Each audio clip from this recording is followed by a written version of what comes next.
Assalamualaikum warahmatullahi wabarakatuh. Perkenalkan, nama saya Anissa Kairani dengan NIM C1C022148.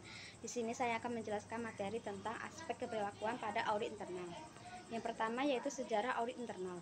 Audit internal telah berkembang dari sekedar profesi yang hanya memfokuskan diri pada masalah-masalah teknis akuntansi menjadi profesi yang memiliki orientasi memberikan jasa bernilai tambah bagi manajemen. Pada awalnya, audit internal berfungsi sebagai adik dari profesi audit eksternal dengan pusat perhatian pada penilaian atas keakuratan angka-angka keuangan.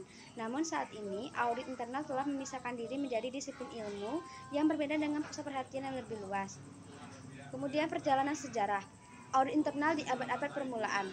Ilmu dan profesi audit internal telah dimulai pada 3500 sebelum Masehi. Audit internal di abad-abad pertengahan pada abad ke-15 dimulai pencatatan keuangan melalui sistem pembukuan berpasangan atau double entry. Lalu audit internal di masa revolusi industri dimulai ketika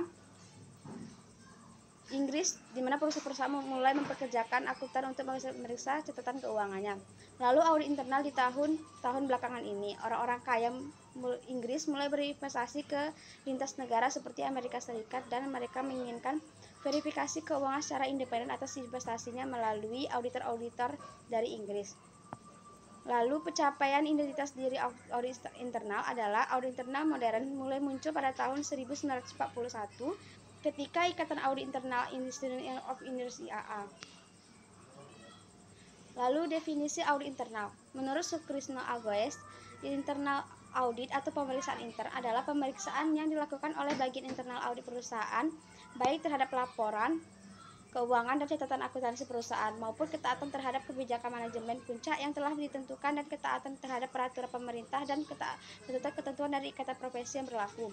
Peraturan pemerintah misalnya peraturan di bidang perpajakan, pasar modal, kelingkungan hidup, perbankan, perindustrian, investasi, dan lain-lain. Memotivasi pihak yang diaudit. Kebutuhan menjadi bagian dari organisasi. Bagian audit merupakan bagian dari keseluruhan organisasi yang berdedikasi untuk memperbaiki operasi organisasi tersebut. Pihak yang diaudit dapat dijanjikan bahwa pendapat mereka akan diterima dan dipertimbangkan untuk dimasukkan dalam pertimbangan keseluruhan manajemen guna memperbaiki kondisi operasi organisasi. Lalu menghormati diri sendiri dan orang lain. Kebutuhan akan rasa dihormati ini dapat dikaitkan dengan keyakinan pihak yang diaudit untuk bertindak langsung dalam kerjasama dengan staf audit untuk mengidentifikasi bidang-bidang yang bermasalah, membantu dalam mengidentifikasi kinerja, serta mengembangkan tindakan korektif. Lalu hubungan dengan gaya manajemen, yang pertama ada gaya mengarahkan, yang kedua ada gaya melatih, yang ketiga ada gaya mendukung, dan yang keempat ada gaya mendelegasikan. Lalu pengelolaan konflik. Konflik dapat terjadi dalam hal-hal seperti ini, yaitu yang pertama, lingkup seperti terhadap manajemen. Yang kedua, tujuan sebagaimana terhadap audit eksternal. Yang ketiga, tanggung jawab seperti layanan manajemen. Yang keempat, nilai atau dominasi atau persepsi terhadap peran audit dari kacamata pihak yang diaudit.